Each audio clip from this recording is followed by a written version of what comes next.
Depois de 10 temporadas da série Lugar de Mulher, revisitamos trajetórias marcantes para entender como o tempo, as experiências e os desafios moldaram as percepções sobre esse tema. Conversamos com mulheres que já entrevistamos alguns anos atrás, agora em outros contextos, com novos olhares e vivências. Queremos saber o que mudou desde então. Houve avanços na igualdade de gênero em suas áreas? E a nível pessoal, que transformações aconteceram? Nossa convidada de hoje é Nádia Pesce, professora, pesquisadora e atualmente pró-reitora de graduação na URGS. Quando esteve conosco pela primeira vez, ocupava o cargo de diretora-presidente da FAPERGS.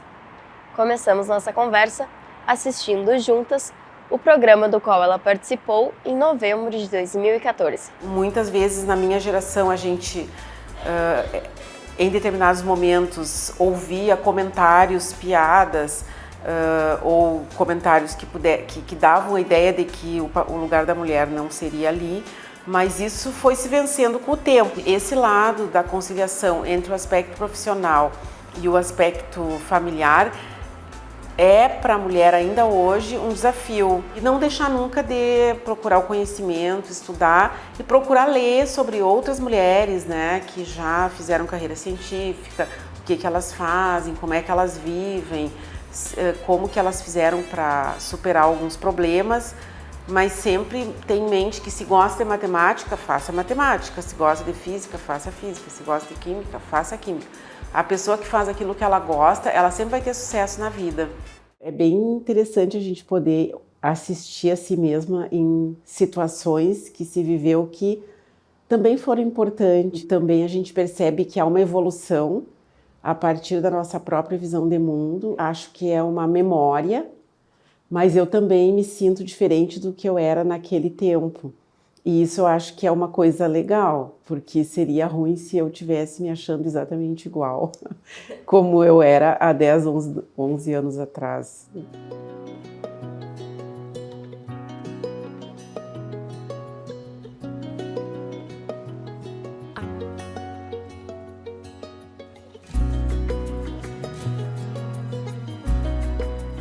De uma maneira geral, toda mulher no mundo todo costuma trabalhar mais do que homens por uma questão cultural, social. Com certeza eu tive que trabalhar mais. Penso também que a área que eu estudei, trabalhei, a química, ela traz algumas vantagens, porque desde o início a gente aprende a ter um grau de organização que é próprio da ciência química, e isso extravasa para a vida pessoal. Eu consegui, de certa forma, por conta um pouco da minha personalidade, um pouco pelo entorno de pessoas que sempre me auxiliaram e que estiveram ao meu lado, tanto estudantes quanto familiares. Eu penso que o segredo, se é que existe um segredo, mas uma questão que é bem importante, é o trabalho coletivo. E faz parte desse trabalho coletivo um olhar humano sobre as pessoas, tanto da pessoa que está dirigindo aquele setor, como no caso, por exemplo, eu como pesquisadora ou como professora com os meus estudantes e as minhas estudantes, mas eles também têm que olhar para a pessoa que está com eles como um ser humano. Então, eu acho que essa questão de humanidade é que traz um aspecto positivo para o trabalho em grupo, para o trabalho coletivo, para uma construção coletiva, porque é assim que se faz o aprendizado, no trabalho coletivo. O preconceito de gênero existe, com certeza, ele varia no mundo, em diferentes locais ele é diferente, mas ele se manifesta mais como um silenciamento das atitudes e das opiniões. Eu penso que é muito mais um apagamento das individualidades que ocorre hoje no ambiente que a gente circula, do que propriamente uma ação deliberada. Então isso é cultural, porque as pessoas estão acostumadas a ouvir de determinada forma. Muitas vezes a pessoa, no caso a mulher, ela não quer mudar radicalmente para se colocar e ela não é vista naquele lugar que pertence a ela por direito.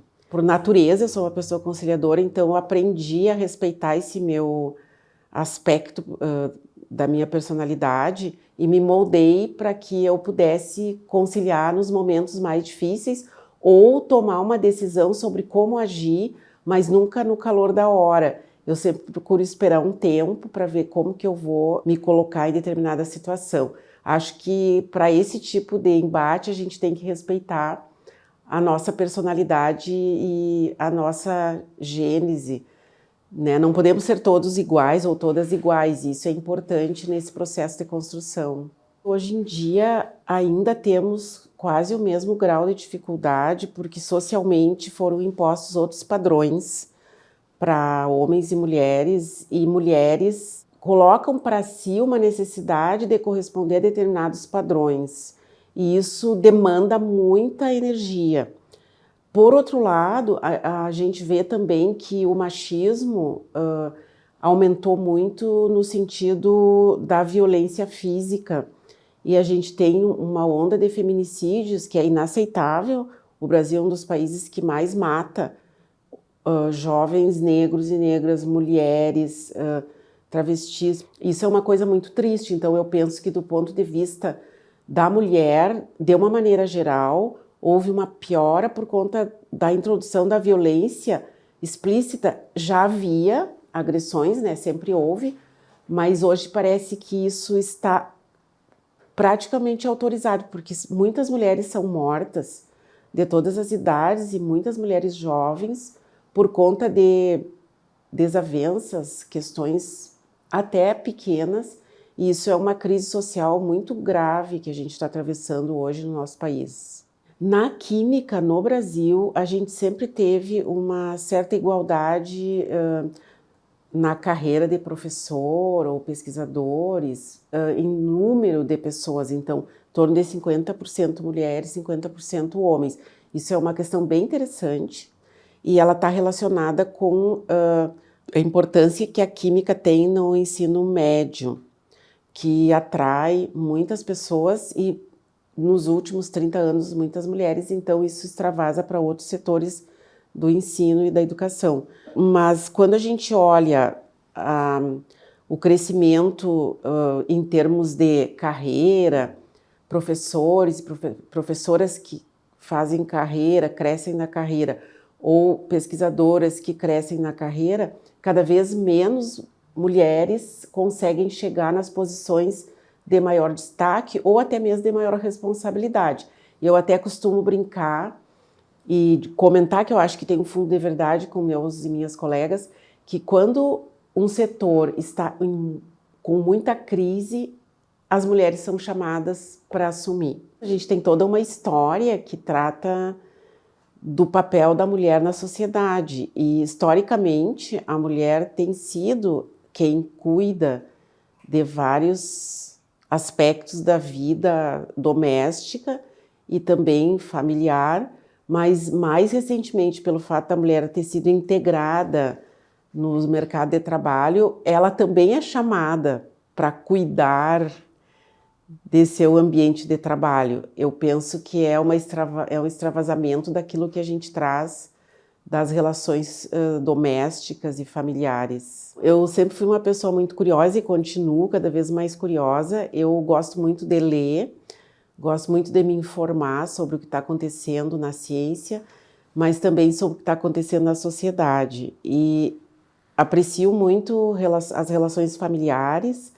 Eu tenho uma família próxima, relativamente grande, então me ocupo bastante de relações familiares, assim, ficar com netos, conversar com filhos, e então a minha vida é bastante corrida. E também eu gosto de ter momentos de lazer, eu gosto de praticar esportes, eu gosto de arte marcial. Eu pratico Aikido há 37 anos e uma das coisas que eu mais gosto é a convivência com os jovens. Então eu gosto de ter pessoas junto a mim também na pesquisa científica no laboratório. E quem trabalha na URGS e é entrevistada nesse espaço sempre fica extremamente feliz e agradecida. É um espaço de registro, tem a ver também com o registro da história da universidade e conversa com as necessidades que a gente tem hoje de ter mais visibilidade através de vídeos, postagens, né, redes sociais. Isso é importante para as pesquisadoras, para as professoras, para as estudantes, para as técnicas, para todas as pessoas que trabalham junto à universidade. Para nós é um momento de agradecimento e de alegria. Eu penso hoje que o lugar da mulher é o lugar de respeitar a sociedade para que a sociedade respeite a figura da mulher. A gente sempre fez isso, respeitamos as relações sociais, mas a gente tem que falar mais sobre isso. O nosso papel foi sempre de muito respeito e construção e a gente precisa fazer isso junto com todo mundo para que isso retorne e extravase na nossa vida de mulher.